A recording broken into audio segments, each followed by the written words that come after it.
Segunda de Juan, capítulo 1, versículo 8, Juan, el apóstol Juan, está escribiendo: mirad por vosotros mismos para que no perdáis el fruto de vuestro trabajo, sino que recibáis galardón completo. Esta carta fue escrita a una señora elegida, como él se dirige al destinatario. Es una carta breve que tiene un contenido urgente que la señora tiene que escuchar. Esta señora bien podría ser una iglesia. Y ella tiene que escuchar algo con urgencia. Juan se propone hacer un viaje más adelante. Pero hasta entonces, hasta que él va a hacer este viaje, la señora necesita saber algo. Y por esto Juan escribe esta carta. Él habla aquí de consecuencias nefastas por una acción imprudente. Si no miras por ti, tu trabajo puede ser con pocos resultados o incluso en vano. Cuando nosotros tenemos resultados no deseados, ¿no? Deberíamos analizar qué es lo que hicimos mal. Mi oficio es albañil.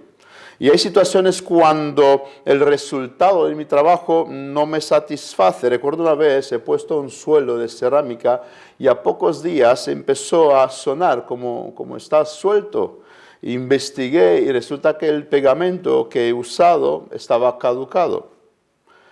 Pues en la vida cristiana, en la vida del cristiano, mucho de lo que le ocurre, muchas cosas malas, es por su culpa. Los chicos son rebeldes. ¿Por qué serán? Nos preguntamos. Y preguntemos a David. O no, mejor a Eli. Eli, ¿por qué tus hijos eran rebeldes? Soy angustiado, mi vida corre peligro. ¿Por qué será? Vamos a preguntarle a Jonás. Jonás, ¿por qué estás en peligro de muerte? Dios me ha puesto un castigo. Preguntemos a Moisés. ¿Por qué no entró en Canaán? La mayoría de aquí somos empleados y esperamos un sueldo al final de mes, ¿no? No trabajamos por amor al arte.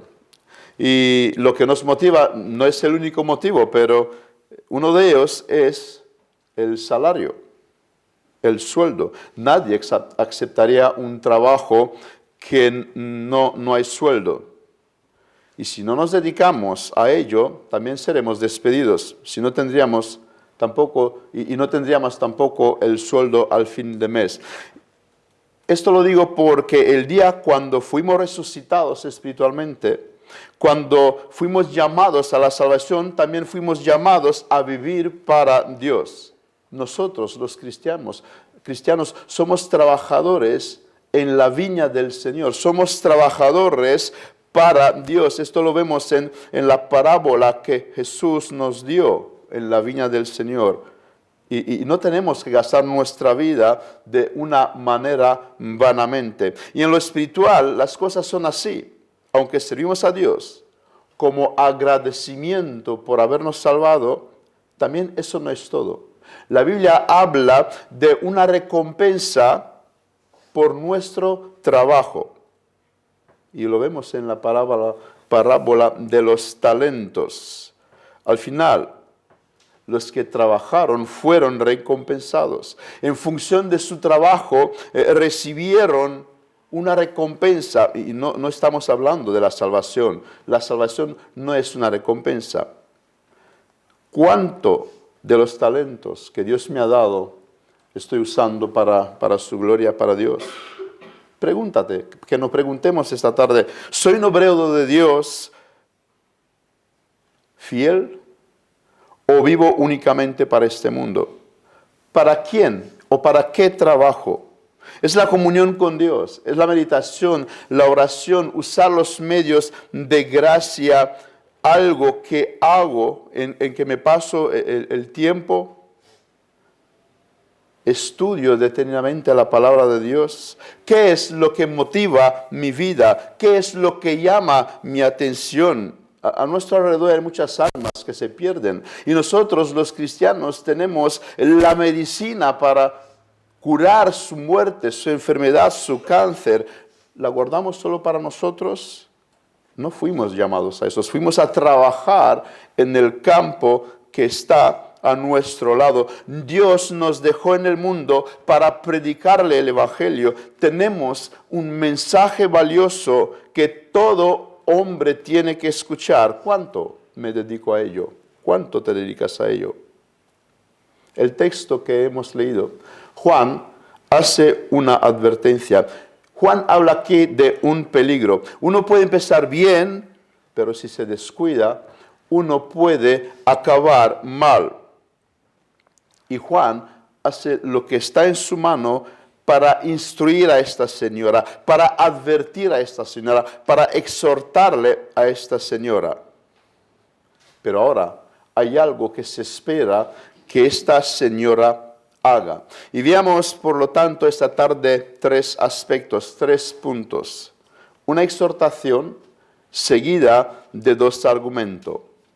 El primer punto, la exhortación, es mirad por vosotros mismos. El segundo punto, que es el argumento que Juan da para que no perdáis el fruto de vuestro trabajo. Y el segundo argumento, el tercer punto de mi sermón, sino que recibáis un galardón completo. Así que veamos por primero esta exhortación. Mirad por vosotros mismos. O como lo traduce mi idioma materna en rumano, esta forma, este versículo, guardaos bien, guardaos bien. Esa expresión en la cual Juan se dirige en plural, mirad por vosotros, es un argumento que esta carta va dirigida a una iglesia. La señora de esta carta bien podría ser una iglesia. Juan se dirige en plural. Y esta carta, muy breve, tiene, como decía, un contenido urgente. Es de vital importancia lo que aquí tenemos.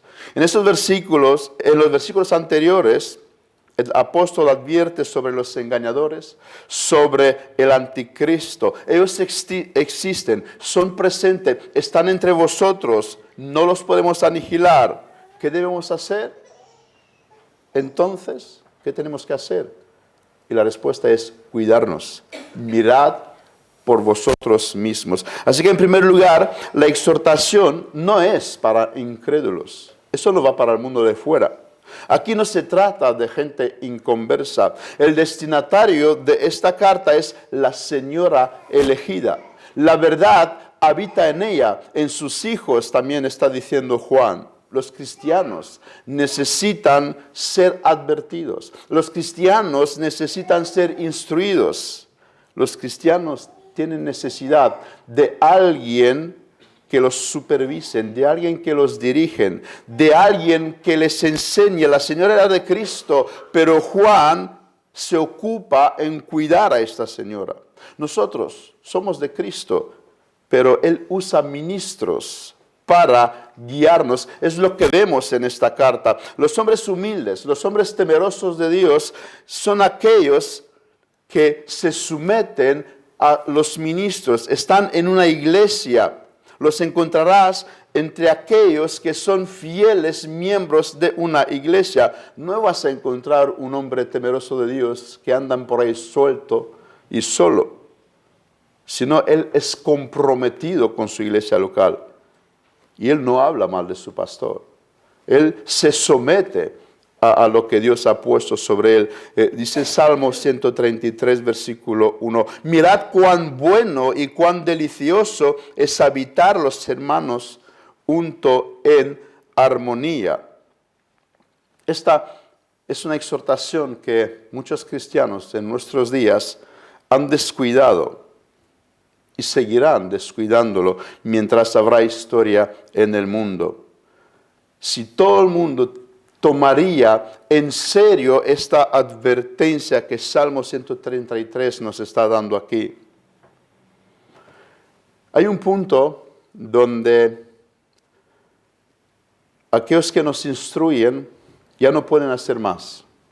Hay una barrera hasta donde somos acompañados por nuestros instructores. Pero llegará un momento cuando las cosas quedan en nuestras manos, ¿no? A nuestros hijos los instruimos hasta una cierta edad, los educamos, miramos nosotros por ellos, pero llegará el momento cuando serán ellos que tendrán que mirar por ellos mismos. Nuestros líderes nos instruyen el temor de Dios, pero siempre uno puede ir por aquí y por allá. Se espera de alguien que empiece a mirar por él mismo, porque llegará el momento cuando ya no depende de nadie. En segundo lugar, mirad por vosotros mismos, quieren decir, no se dejen influenciado por los demás. En el libro de Bunyan, famoso libro El viaje, el progreso del peregrino, un libro que Spurgeon leía 2 veces al año. Nada más empezar el viaje, el peregrino se encuentra con el sabio según el mundo. Y él habla muy bien de una ciudad nombrada Legalidad, un pueblo llamado Moralidad, y le habla de un caballero llamado Legalidad, que es un hombre extraordinario, le describe este hombre. Y logra convencer al cristiano que se dirige hacia esta ciudad. Pero llega a una montaña alta que le amenaza con relámpagos, con llamas de fuego. La carga se le vuelve pesada, empieza a lamentarse. Entonces se le presenta el evangelista, siente gran vergüenza, tiene una conversación y el peregrino vuelve de su desvío. Este relato debe despertar nuestra mente. Habrá personas a nuestro alrededor como este sabio según el mundo. Él nos va a enseñar el camino. Pero ¿qué dice el evangelista? Es decir, ¿qué dice el evangelio? ¿Escucharemos la voz del evangelio o la voz de estas personas sabias según el mundo? Por lo tanto, el creyente no debe ser un analfabeto espiritual. Él necesita conocimiento. Un cristiano necesita adquirir conocimiento para luego poder tener discernimiento. Y cuando se les presentan personas como el sabio según el mundo, rechazar su oferta. Al principio es normal que no sepas mucho. Es normal que tengas muchas preguntas, pero no es normal que con los pasos de los años formules preguntas para las que deberías ya saber la respuesta. Yo estoy siguiendo un canal en YouTube en Rumanía, el que lo dirige es un buen cristiano, y entre sus sermones, sus estudios, sus lecciones, también hay sesión de preguntas y respuestas. Y la gente cristiano le pone multitudes de preguntas. Pero estas preguntas llamaron mi atención porque son preguntas tan infantiles. Tan infantiles. Yo me pregunto, ¿qué se hace en estas iglesias? ¿Cómo puedes formular esta pregunta? Deberías saber la respuesta. ¿Dónde están los pastores de esas iglesias? ¿Qué es lo que se hace en esta iglesia? ¿Qué es lo que se predica? ¿Qué es lo que se enseña para que la gente vengan con preguntas tan infantiles? Los niños entre 3 y 5 años tienen muchísimas preguntas. Es una etapa de cuando ellos te bombardean con las preguntas. Y esperamos de un nuevo convertido hacernos muchas preguntas, pero no de alguien que lleva ya 10 años en la fe. Si alguien te pregunta, ¿el bautismo es un requisito para la salvación?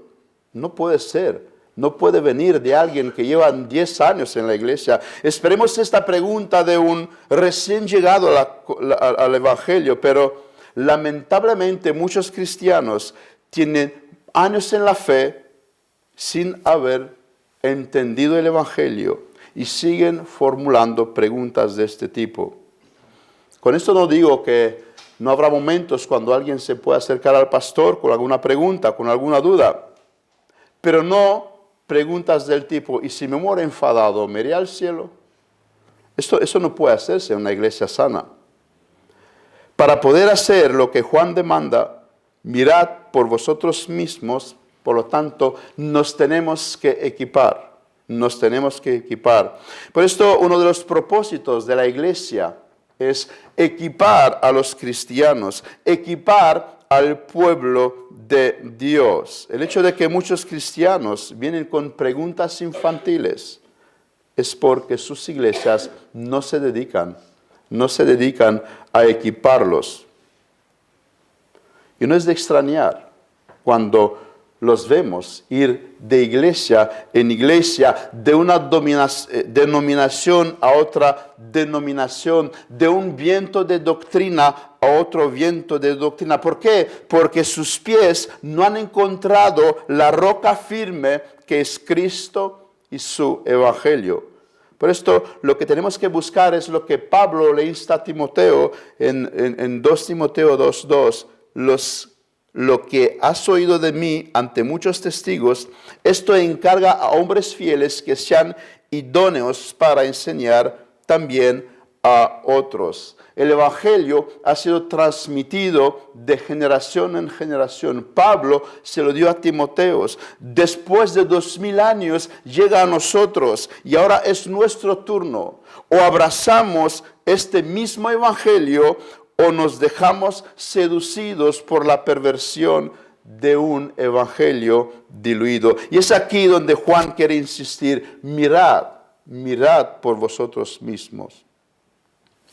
El anciano hace aquí una exhortación que muchos cristianos han descuidado y descuidan. Millones de almas no miran por sí mismos. Abrazaron enseñanzas porque así se les enseñaron. No se ponen a pensar porque tienen temor del hombre. ¿Y cómo cuestionar algo que todo el mundo da por sentado? Para ellos, lo que Juan está diciendo aquí no se aplica. Son influenciados por otros y son otros quien piensa en su lugar. Ellos siempre tienen necesidad de preguntar y alguien que le digan por dónde tienen que ir, qué pueden hacer, lo que no pueden hacer, qué es y qué no es pecado. Pero somos exhortados a ocuparnos en desarrollar nuestros propios criterios, que son capaces de juzgar lo que incluso dice un apóstol o un ángel del cielo. ¿Y a qué me refiero? Pues me refiero a Gálatas 1:8, más si aún nosotros o un ángel del cielo os anunciare otro evangelio diferente del que os hemos anunciado, creedlo, no, sea anatema. ¿Por qué el pastor tiene la respuesta y yo no? ¿Acaso no tenemos la misma Biblia? Y no digo con esto que no se va a dar los casos cuando tenemos que acercarnos al pastor con preguntas.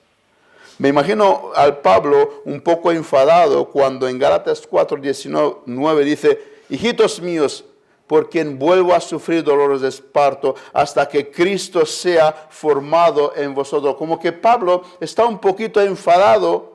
O cuando Cristo se ha formado de una vez en vosotros, porque os veo con tanta infantilidad. ¿Por qué? Porque ellos abrieron la puerta al legalismo. Vinieron algunos y le enseñaron otro evangelio, se dejaron influenciados. Y esto ocurre, como dice Pablo, cuando Cristo no se había formado en ellos. Ellos no eran maduros, vacilaban. Los vientos de doctrina lo llevaban de aquí para acá. Eran bebés en la fe y estaban dispuestos al peligro. En segundo lugar, Juan nos da aquí un argumento. ¿Por qué debemos de mirar por nosotros mismos? Y el argumento primero cual Juan da es: para que no perdáis el fruto de vuestro trabajo. Juan está dando aquí algo por sentado, y esto es que el cristiano va a trabajar. El del creyente se espere que esté involucrado en un trabajo, y no es el trabajo secular para ganarse el sustento de la vida, que también lo hacen los inconversos, sino un trabajo en el campo de Dios. Alguien que fue llamado a la salvación, a la vez fue llamado a servirle a Cristo. Él es un obrero dentro del reino de Dios. Somos trabajadores para Dios en la familia, en la iglesia, en la sociedad. Y Juan se ocupa de este aspecto que puede ocurrir, que el trabajo que estamos realizando en este campo puede no dar fruto. Hasta los impíos, hermanos, están esperando algo de nosotros, nos están mirando a nosotros. Y hay del día cuando no hagamos lo que se espera de nosotros. Hay del día cuando hacemos lo que no debemos hacer. Se espera algo de un cristiano.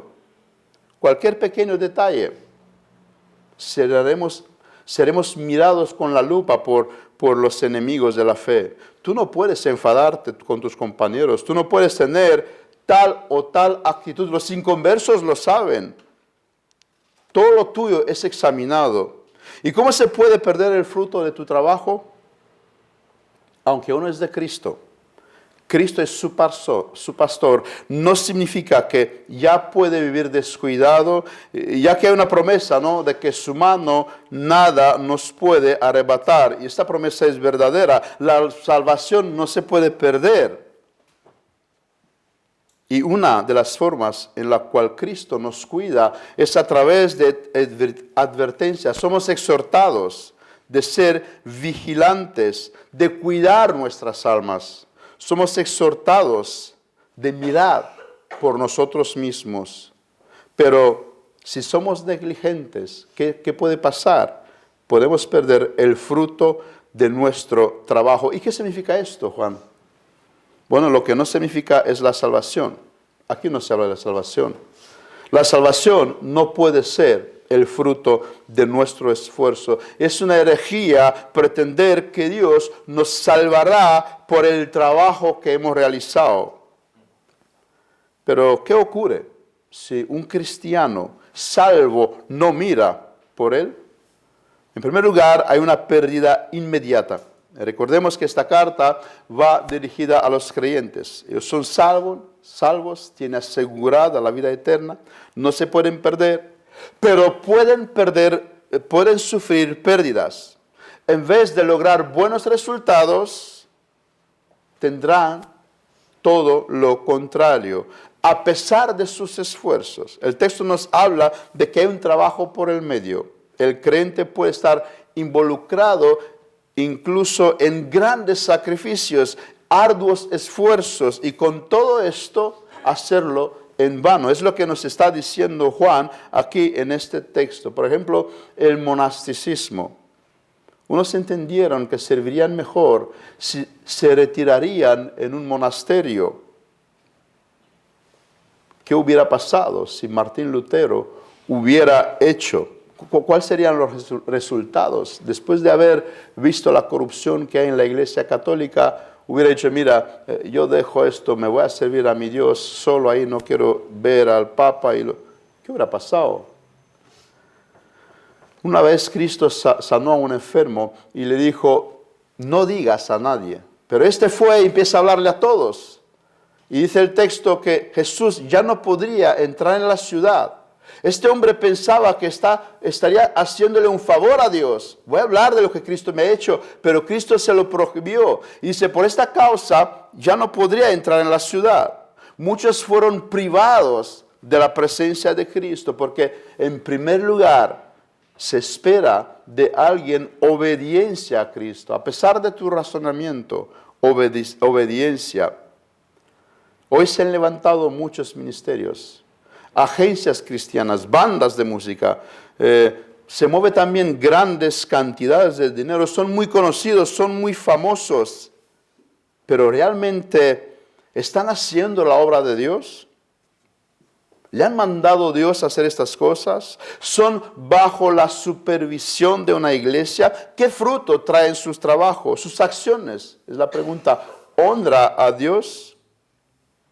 Tenemos que tener cuidado con la supuesta valentía. Uno puede pensar que es valiente con sus acciones cuando en realidad está trayendo deshonra a la causa de Dios. No debemos confundir el fanatismo con la valentía. Uno puede subirse en un autobús y empezar a predicar y diríamos, wow, qué valiente, pero ¿realmente es así?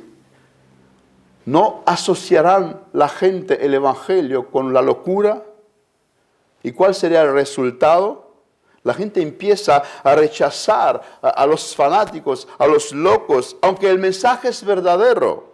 Así que cuidado con la supuesta valentía. Juan está recordándonos, mirad por vosotros mismos para que no perdáis el fruto de vuestro trabajo. Alguien puede rechazar el evangelio por la forma en el cual se lo entregamos. Tenemos este caso en la Escritura. Pensaba que hacía algo bueno en apoyar el carro con la arca para que no cayese al suelo. Él pensaba que está haciendo una acción buena, pero murió. Es una lección para nosotros, porque en primer lugar se espera de nosotros que obedezcamos la ley de Dios. En 1 Corintios, Pablo nos revela algo. Porque el que come y el que bebe indignamente sin discernir el cuerpo del Señor, juicio come y bebe para sí, y donde quería llegar. Por lo cual hay muchos enfermos y debilitados entre vosotros, y no muchos duermen. Pablo está hablando aquí de una enfermedad, incluso muerte como consecuencia de no hacer las cosas bien. En la iglesia de Corinto había muchos que han perdido el fruto de su trabajo, porque ahí había un mal entendimiento del evangelio, había una mala práctica. Y el apóstol habla de un testimonio que ni siquiera existe entre los paganos. ¿Y por qué esto? Pues debido a un mal entendimiento del evangelio. Por esto, una de las causas de la pérdida de los frutos de nuestro trabajo es una mala enseñanza. ¿Quién nos enseña a nosotros? ¿Quién nos enseña?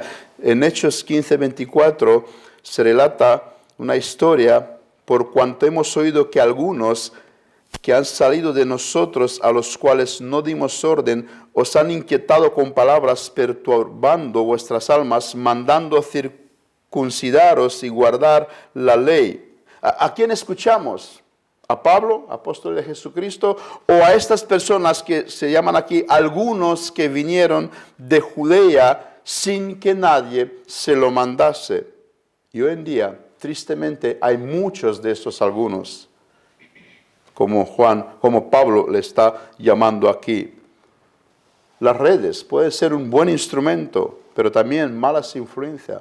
En un clic puedes escuchar a Cash Luna, a Guillermo Maldonado, a Sogel o a MacArthur. ¿A quién nos disponemos a escuchar? Para mí es una incógnita. ¿Cómo que los antepasados en la fe tenían más conocimiento que nosotros accediendo a tantas bibliotecas en un clic en el ordenador? Yo no lo puedo entender, no sé cómo es posible esto. Las redes nos pueden hacer mucho daño. También nos puede ayudar mucho. Ellas son como la lluvia ácida que daña la vegetación. Puede producir empobrecimiento nutritivo para las plantas y al final, a la larga, vulnerarnos como las plagas. Y no afirmo con esto que las redes son malas, las usamos como iglesia, pero tenemos que cuidarnos, mirad por nosotros mismos, porque las redes son como un cuchillo, con él puedes cortar pan o cortarte a ti mismo. Una pérdida inmediata en nuestro fruto es el testimonio. Mirad, qué bien habla la Escritura de David. Su juventud, sus logros en el temor de Dios y más tarde sus pecados escandalosos. Alguien dijo que David nunca ha vuelto a ser el mismo después de haber pecado de esta manera. Perdió el fruto de su trabajo. ¿Por qué? Porque no miró por sí mismo. Hay un hombre en Rumanía, él participó mucho en cruzadas evangelísticas, predicó el evangelio en estadios y luego más tarde salió a la luz su adulterio. Evidentemente se retiró del ministerio. Imagínate esta persona un día tratando de compartir el evangelio con alguien. ¿Cómo lo escuchará esta persona? Sería muy difícil, para no decir imposible. ¿Qué pensará una persona incrédula?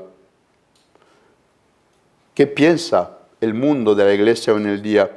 ¿Ha dado fruto su trabajo? En parte sí, pero tristemente, en parte, el mundo tiene una mala idea sobre la iglesia. En segundo lugar, hay una pérdida posterior. Ha habido una pérdida actual, inmediata, y habrá también una pérdida posterior si no miramos por nuestro trabajo. En la gran parte del mundo existe lo que llamamos el sistema de pensiones. Esto no existía en los siglos pasados.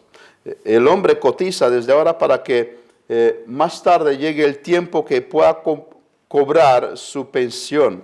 Pues el cristiano debe vivir de la misma manera, debe pensar en el día de mañana.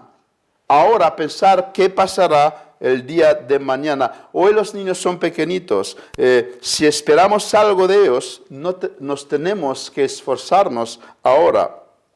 Y no es solo el pastor el que tiene que pensar en formar el futuro pastor para el día de cuando él no está. Son las familias que deben formar a sus hijos. Son los miembros que deben reflexionar en el fruto de su iglesia, en el futuro de su iglesia.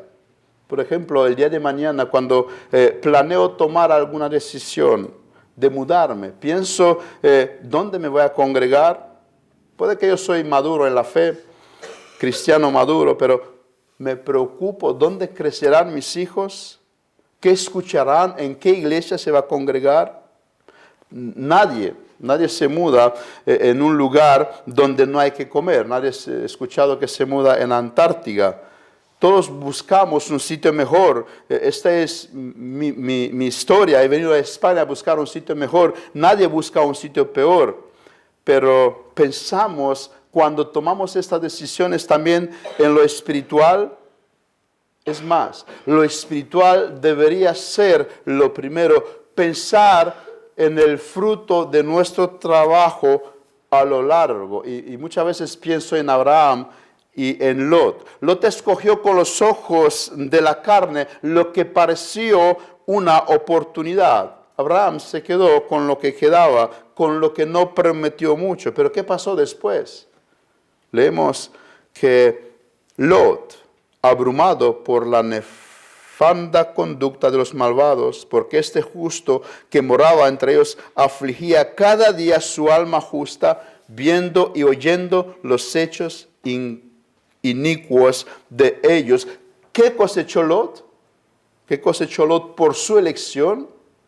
Aflicción cada día. Y más tarde perdió todo, incluso a su esposa. Pero Abraham, ¿qué cosechó Abraham? No le interesó lo que se veía.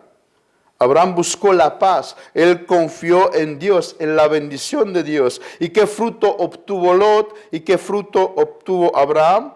No hay comparación. Y no entramos en los detalles, pero sabemos la historia. Aprendamos de estos ejemplos a la hora de trabajar. En el tercer lugar, el segundo argumento que Juan nos da aquí. ¿Por qué, Juan, debemos mirar por nosotros mismos? Hemos visto para no perder el fruto de nuestro trabajo. Y el segundo argumento es, sino que recibáis galardón completo. He dicho que este texto va dirigido a los creyentes verdaderos. Ellos tienen asegurada la vida eterna. Lo que pasa es que se puede entrar en la vida eterna como por el fuego, nos dice Pablo en 1 Corintios. Él nos habla de una prueba de fuego que tendrá que soportar nuestra obra. Los hijos de Dios no son todos iguales, aunque todos son salvos por por la gracia y por los méritos de Cristo, ellos se diferencian entre sí. Esto es, uno puede amar más al Señor, y Cristo dijo de una persona que amó mucho porque se le perdonó mucho, eso es decir, ella meditó en lo que Cristo hizo por ella, y por esto su sacrificio es más por Cristo, entendiendo lo que Cristo hizo por ella. Ella tenía un mayor amor por su Salvador. A todos nosotros nos gustaría ser como Abraham, como José, como Moisés, como Daniel. Todos ellos recibieron un galardón completo, pero ¿qué hicieron? Miraron por sí mismos. La respuesta es, miraron por sí mismos, confiaron en Dios. Y para tomar un ejemplo, mirad lo que dice el escritor de los Hebreos sobre Moisés. Por la fe Moisés, hecho ya grande, rehusó llamarse hija de Faraón, escogiendo antes ser maltratado con el pueblo de Dios que gozar de los deleites temporales del pecado, teniendo por mayores riquezas el vituperio de Cristo que los tesoros de los egipcios, porque tenía puesta la mirada en el galardón. ¿Qué tuvo que hacer Moisés para recibir el galardón completo? El texto que acabamos de leer nos lo dice. En primer lugar, no buscó una posición en el mundo. No le interesó llamarse hija de Faraón. Cogió la puerta de humildad. Buscó ser grande en el reino de Dios. Todo lo contrario de lo que el mundo nos enseña. En segundo lugar, buscó pertenecer al pueblo de Dios, al pueblo invisible, a Israel espiritual. Asegúrate de ser un ciudadano de este pueblo de Dios. No solamente un cristiano nominal, sino uno que has nacido de lo alto. En tercer lugar, él dice, de Moisés se dice que él no se deleitó con el pecado. Los cristianos pecamos, pero la diferencia es que del mundo que también peca, nosotros no nos deleitamos cuando pecamos, sufrimos por haber pecado, nos arrepentimos por haber pecado, nos sentimos sucios y corremos a Cristo para ser limpiados. El cuarto aspecto de Moisés, dice el texto, él escogió sufrir por Cristo. ¿Quieres recibir galardón completo? Sufra por Cristo, mi hermano. La vida cristiana es una vida de sufrimiento. Alguien decía, si seguir a Cristo no te cuesta nada, no lo estás siguiendo. Lejos del mensaje moderno cristiano de nuestros días. Y en quinto lugar, él no consideró una meta obtener riqueza. Moisés no miró las riquezas de este mundo. En cambio, observemos por un momento a Salomón.